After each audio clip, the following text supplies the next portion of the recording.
Welcome to the Dr. Mo show, where we talk about non traditional solutions to traditional problems. A lot of us are raised in the era of go to school, get a good job, retire, and then die, which I think sounds like a horrible plan, personally. And so Agreed. I bring on guests. And today, I love the digital dominance up there. Thank you very much for your own podcast. hmm And I want your introduction. I want to know who you are, what you stand for. Give it to us. Awesome. Well, my name is Jeffro, and my company is FroBro Web Technologies. You can see my podcast here is Digital Dominance, but I'm all about digital marketing, web design, websites, and all of that stuff. My personal crusade or mission is to rid the world of terrible websites because it's so frustrating for all of us. Waste our time, and it just causes angst that doesn't need to be there. We have fixed, solutions to these things. So that's what I'm trying to do, and I'd love to talk more about, websites and how it impacts us and our business, and especially as we go forward, our lives are getting more digital. So it's a big factor. So I think that's a really good point that it is stressful. I built my lifestyle medicine company with the jankiest, horriblest website ever.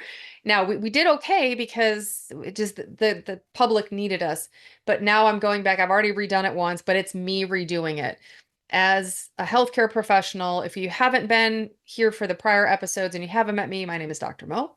This is the Dr. Mo Show, which means I was originally trained in emergency medicine. So I went through I did do some other things, but I went through very traditional MD education that doesn't invite a whole lot in the way of creativity. So when you get healthcare providers who are trying to build a business, take their passion, build it into some side income that really does feed their soul, what would you say to them regarding not just, oh, I can build your website, but I want you to go to your website and say, I'm proud of this. This is my company. Yeah, no, that's a great question because I think a lot of people kind of skip that step. They're not looking at what the outcome should be. They're just looking at a checklist and like, I need a website. Where's the cheapest template I can get? And I move on to other things and never think about it again. But in order to avoid that and just ending up with another website, you actually have to think about who your clients are, what they care about, and what are you bringing to them? What's different about you? And so that's why when we do a website for a client, the first thing we do is I have you fill out a bunch of forms, answer the questions, tell me about who you're working with, what you're trying to accomplish, so that I can understand that. And then we can do the messaging first. We don't start with the design. We understand the messaging first in order to make sure that the end result is going to be what we want it to be. Because when you start with a template, you got to shoehorn your words in there, and you're like, oh man, I wish I could talk a little bit more here, but the template only has room for like one or two sentences here, and you end up kind of cutting yourself off at the knees. But if you do the messaging first, you know who you're talking to, how to connect with them, then you can build the design around that to enhance the message and not the other way around. It's not, the design's not there to be flashy. Like, yes, you want to look professional and make a good first impression, but without that message that connects to the visitor, you're kind of dead in the water. Yeah, that's a really good point. It probably is why I was as successful as I was because the message was there, even though the format Mhm. was really not pretty. Yeah. And, I had a couple of colleagues tell me, I have a software developer team that I'm working with for our EMR platform that's launching on Tuesday, as it were. Wow. Yep. Just hold on to That's your a big butts. launch. It is. It's a little bit. It's a little bit going on. But we have the developer team, and they wanted to come in, and they said, we can do the websites for you because I have three forward-facing companies. We'd like to do the websites for you. And of course, they told me how much it would be, which I had a couple colleagues say, well, why don't you just go to Fiverr and grab somebody? Now, I understand why I don't, because I hmm know I need an integrated message and I know how hard it's been to hire staff that understand I have three companies. I Dr. Mo is the brand. I am the voice of these three companies. We need to integrate them, and everyone needs to understand what each company does. And I've gone through probably half a dozen staff or more that just couldn't grasp that. So I think when you're speaking to the message has to be clear, and you can't just pluck somebody out and say, oh, do this. No. How much does in our case, like the healthcare provider or the high achieving professional that's starting a business, what would you say to them? How much do they need to understand, like as far as the back end website? You mean for day-to-day usage of it? Yeah, just because for me, I know like I need to know what's on there. Like I need, Yeah. for me, I need to know, but as you know, I Hmm. dig in a little more than most ever want to. So what would kind of be like a range? For me, I'll build out my sites myself and then ask for professional help later. Whereas Hmm. some people are like, I want nothing to do with it. I just think that's a little bit detrimental. Yeah, no, you got to be involved and take some responsibility for the outcome and be involved when we're asking for feedback. Because us as the website builders, like, sure, we have the experience, we can get you maybe 90% of the way there, but we're going to ask you things. You're going to have to help us. Don't just be like, ah, you guys do it. Like, sure, we'll still give you a good website, but it's better if you're involved because you're the one that is answering those questions, right? You're the one that's going to be interacting with your clients, and getting that personal touch of who you are into the website only happens if we can get it from you in the first place. So I will say most people, or a lot of people in the healthcare profession, they may not be as tech savvy as you who want to do it themselves, but they might have a good idea of what they want. And so maybe they'll know it when they see it. And so what I've found is there's a lot of back and forth. So we'll take the questionnaire, we'll build out a first draft of the messaging, and then we'll come back and say, okay, how does this sound? And get the stamp of approval like, yes, I can get behind that message, or it's close, but I don't like, you can't say it this way. You need to change this, right? That's the kind of stuff that I won't know because I'm not the one doing your practice, right? And so after a little bit of that, okay, then we can lock it in. Then we'll build out the design. Then we'll write the copy for the other pages. And again, we'll review those as we go. But we start with that initial homepage, core message to make sure that's locked in so that, and that's the most important piece. Like we used to, in years ago, we started with design first because that's just kind of what you do. But we realized that wasn't working, and so that's why we come back to this messaging and do that first. That's part of why a good professional website costs more money, is because we're taking the time. We have copywriters who understand this and spend the time to get it right. When you go to Fiverr, like you're talking about, there's more of a transactional mentality to do it as quick and as cheap as possible, and so they're not gonna dig into this as much as we can when you have someone with the experience and understanding of what we're trying to accomplish. That's yeah, that's fantastic. Because I know for a fact not a lot of people think maybe they do. I shouldn't say that. I shouldn't pigeonhole people. My way of coaching, my way of leading my company, I always strive to be transformational rather than transactional. And sometimes, frankly, it doesn't work. Sometimes people just listen, just tell me what to do. I don't Yeah, care. Just I can't. And maybe in their personal lives they don't have bandwidth, which is in the sure. coaching space. That's why I still focus on health and making sure you have money in the bank account. Because if you don't have health, or you don't have, if you're living paycheck to paycheck and you don't have decent health, none of Hmm. this matters. So Yeah. I mean, I think understanding that it's a bigger picture, and to have someone working by your side, developing your presence, right? It is your online face. So to have you by my side, for example, developing my online presence from a transformational rather than a transactional perspective, I think is huge. And I certainly think that I think it's rare. I mean, that's because people just want to, again, transactional. Pay me $500. I'm going to get your website up. You're like, Yeah. great. Do I have access? Because I'm going to have to fix it. Yeah. Well, and there's so many things that go into it that you don't think about. So we talked about the messaging, but even the design, right? A lot of people, if you're doing it yourself, you're like, well, I like this style of things, but they don't understand what that's conveying to the visitor, right? If you go to a law firm website, it's going to have a very different look and feel than maybe a mental health clinic, right? The mental health clinic, we want it to have like warm, inviting, safe feeling and vibes, as opposed to the law firm. It's like, Not this safe. is like we're gonna win this lawsuit. Like you could trust us. Like they're going down. Like, and the imagery is different. Maybe it's stock photos. Like you can imagine already the type of things that you would do differently from a design perspective. And so if you're not even considering that, then you're going to be making other mistakes there too. Yeah, and it's again, it's the over the years we all do it. I mean, how many mistakes have I made? How expensive have my mistakes been? Let's do that. We all make mistakes in business for sure. I learning, right? It's not really mistakes, it's Yeah. learning. And sometimes the Hmm. lessons are pretty hefty. But, Hmm. you go out. you put a website up, it is your online presence. I've actually seen people with websites in the lifestyle medicine space or telehealth space, for example, that I'll go and I'm like, you look a little skeevy. I don't really, Yeah. I don't trust you from this website. You know, mine, and maybe people do the same with mine, Yep. and maybe people look and say, now that being said, I'll often say about our medical practice, guys, I'm not everybody's cup of tea. I am a straight shooter. I swear. Um, I got the little E on my podcast. So, uh, just fair warning. I swear to my clients, I swear to my patients, we have patient happy hour every Wednesday night. And I mean, it's a safe space, not a HIPAA compliance space, of course, but it's a safe space. We literally just shoot the shit for an hour with my patients. You can come and there's usually 4 or 5 providers there, nurse practitioners and doctors that you ask Mhm. questions, but that's what we do because I don't think lifestyle medicine is just for the patient.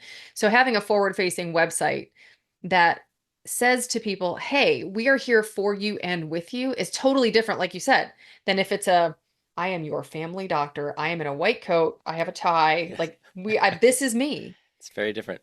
Hmm. It's just a different feel. And I want the patients in that practice. I want the patients that resonate.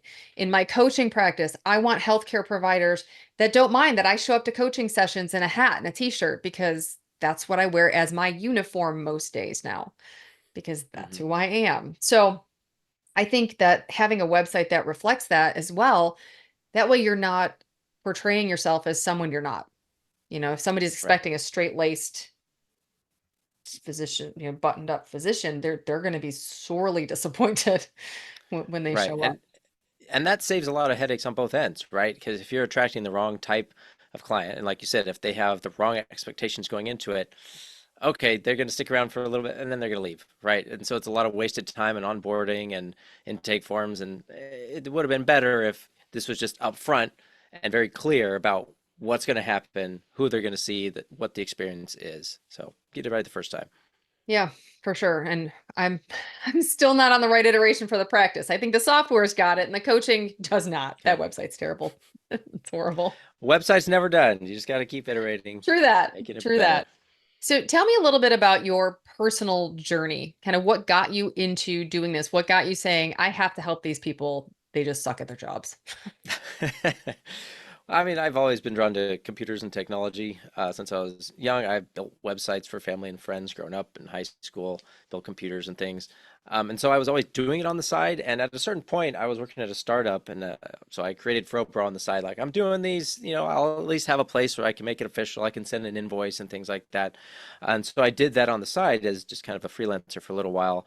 And after the startup kind of faded into the background, let's say, uh, as startups often do, I shifted my focus to FroBro and started building it up as more of an actual business and then an agency. And so it wasn't just me. And then I was adding other services because the more I did, the more I was like, well, you said you want a website, but you really want more clients, right? So let's take the next step. Let's make the website good. And then let's do some SEO to get people to the website because these are separate problems, right? And so we kind of expanded from there. And now I'm able to do a lot and I have teams that help me with this so I can help serve a lot more people.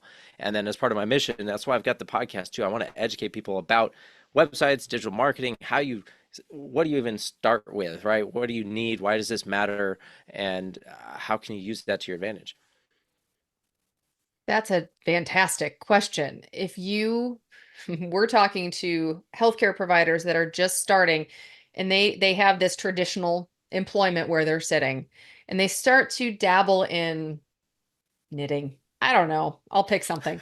They're like, I love to knit. I want to teach people to knit. It feeds my soul. Okay, great. We get them in this pipeline where, okay, how are we going to monetize that? How do we do that? Now, it's very intimidating, especially for a straight-laced, traditionally trained, and the people aren't straight-laced. It's just we have been directed in this manner, right? Where you take a test, you get a grade, you get a degree. It's a very well delineated path. Hmm. It sounds to me that you actually help them delineate a path in a similar way in an area that seems like it's a free for all. Yeah, I mean, it really is a free for all. And if you're just going to do the basic stuff, you're not going to stand out, right? That's the worst thing in marketing is to be boring, right? And that's not because you aren't allowed to be a boring person. It's just that you're not going to sell stuff because nobody's going to notice or care. You have to stand out or find a way to differentiate yourself. Even if you talk like this on your show, there are people that will connect with that. But to find those people, you still have to make waves or get in front of them somehow, find out where they are, go speak on their stage or write a book or something. Like do something, be interesting in some form. And sometimes that does take it's a process of drawing that out. Like if you've never figured that out for yourself and you're just like, well, this is the way I am, I don't know. Like then me or my team, we're gonna be like, okay, you got to answer these questions. This is not a good answer. Like I gotta like beat you around just a little bit to kind of pull something out that's gonna work. If you had someone that said, I don't want to do, I don't want to show my face on social media, for example. Okay. I know, right? I get them. Like, I don't want to show my face on social media. I don't, and I think this is a problem. Okay, here's where my coaching comes in as well. Um, Okay. it again, what are you hiding? Why not? First of all, because they have a message. Everyone I coach has a message. Everyone you do a website for has a message, right? Otherwise, why would they even want this forward-facing image? How do you help draw people out into the space of it's okay to make yourself visible to carry the message? Yeah, that's always a tough question because I think it depends on the person and where they're at. So I think that hesitation probably stems from a fear of some kind, whether that's an insecurity, right, about what they look like or how they sound, or even if it's a fear of I don't want, people to see my kids online or knowing, that they're related to me. Like whether it's a valid fear or not, you got to first assess that and figure out, okay, is this just me kind of holding myself back because I just uncomfortable with it, or is there something legitimate to it? If there's legitimacy to it, then of course there are other avenues you can take. You can hire an actor in your stead to do your videos, or someone on your team to do it. You can do an AI avatar, like you can do text posts with images. Like there are tons of faceless channels that do really well. So number one, that's not even an excuse, right? You can make it happen. But if I also agree with what you said that you got to be the one behind it because you're the one bringing the message, and it's a lot more effective, depending on what the message is. But having the person, being the face of it is really helpful. So I'd say it's a process, and I got to remind them that nobody's gonna watch your first stuff anyways. Who cares, right? Like, if you're, it's gonna be zero views, maybe one or two. It'll be your mom, I and was gonna at say your first, and you're parents gonna might get watch. better. Right. And the other thing is you just have to start. Just like with anything. You ride a bike, you fall over. Like, oh, I don't want to fall down. Then guess you're not going to ride a bike. So if you ever want to be good at this, you got to start somewhere and be okay just learning. And the nice thing about videos and social media is you can do multiple takes. Like if it was bad, I didn't like that one. Okay, record it again until you like it. Yeah. Maybe that's three takes, maybe it's 47, but if anything other than that is an excuse that you're holding yourself back. So there's really like this. I'm sure you go through these conversations too, but Yeah, no, and I do agree. It's the godsend of the backspace key. Whether it's like thank you. Because if I had been speaking this to somebody, I definitely should have backspaced. It happens. So no, I think it's a fantastic message. Because a lot of people, almost everyone, and in my space, when I'm teaching a healthcare provider to do something on the side, and some of them do want to do medical or telehealth. Our software is a telehealth electronic medical Mhm. record platform. And so some of the people do want to create a business on the side that they're not ready to tell their employer. I personally Sure. don't hide. I just can't. My personal recovery and professional success depend on me not hiding. So Hmm. that's just something I live by. But I do understand I can't lose this job. I have to put food on the table. So you saying that there are other alternatives, there are options, and I can do that from the back end with people too. How you brand your company. You're not going to use your Hmm. name if you don't want to be on. Just Yep. think about this, right? So Yeah. little things like that, because as like for me as a physician, most of the people I know will, when they pay themselves, for tax purposes, they'll just brand themselves as, John Doe MD. I'm like, okay, which is great. Like in my case, I'm visible. I'm annoying. I get it. I'm okay with it. But some people are like, I can't because I can't lose my job. And I'm not a burn the boats kind of gal. I'm not. I want, and I don't. I still work for the hospital that I grew up in and loved. I'm not a burn the boats kind of gal. Mhm. But there comes a time where I think that that shoe becomes too small. And I think that's where you would come in and say, "All right, listen, let's change it. Let's make it more obvious. Let's bring you into it now." And I think having Yeah. that flexibility isn't something you can get if you just ask someone off the street to do your website for you. You're like, "No, this is your brand. This is yourself. You're going to own this. Whether you own it from the periphery until you're settled or you own it from the forward facing bit." So I think that's super important. Yeah, and you just have to understand what phase you're in. What got you here won't get you there.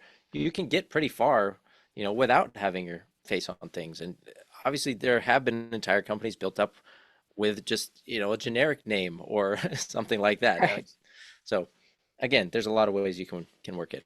Agreed. Agreed. I mean, it's not like Elon Musk called Tesla Elon Musk, right? Like Yeah, exactly. it's I mean, he's obviously not shy. Well, he is, but that's funny because he Yeah. he he is. That was a bad example because he kind of is, but he's in the public eye for He's better for outspoken. worse. He's Yeah. outspoken. Well said. Well, and I like that, right? Because he has a message and he's like, I'm not going to change my message because you don't like it. That's Yeah. It's like I we're can going to respect that. Mars. Yeah, exactly. I mean, whether I agree with the message or not, I certainly respect people that have an opinion and are willing to say it. And Yeah. that's pretty big. Yeah, and it goes back to taking action, right? That's the big takeaway here. If you're thinking of reasons why you can't do it right now, that's a note to self that okay, maybe you should start taking some action, find out what actually are the holdups, and then work on those things. That's a great idea, because I do have a lot I can't do it right now. I can't do it. I'm afraid to do it for X, Y, and Z. Well, now it's an invalid excuse to everyone, that's Yeah, listening that it's not really valid. You just got called out. So thank you, Jeffro, for that. That's amazing. So sure. how can people find you when they need a fantastic website that doesn't suck? You can go to FroBro.com, reach out, send a message, and we'll set up a meeting and go from there.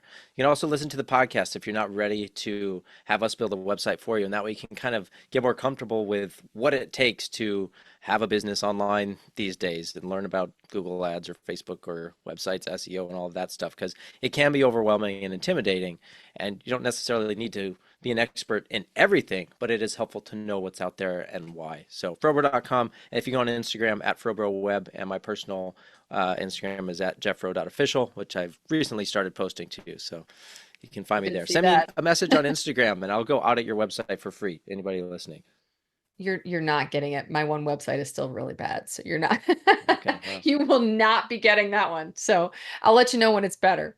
All right. Well, thank you sounds good. so much for your time today. I cannot tell you how much I appreciate your time, and I cannot wait to see you in future coaching calls and popping in, seeing you on the social media and catching up on all your episodes of Digital Dominance. And for the Dr. Mo Sounds people, good. we'll see you next show.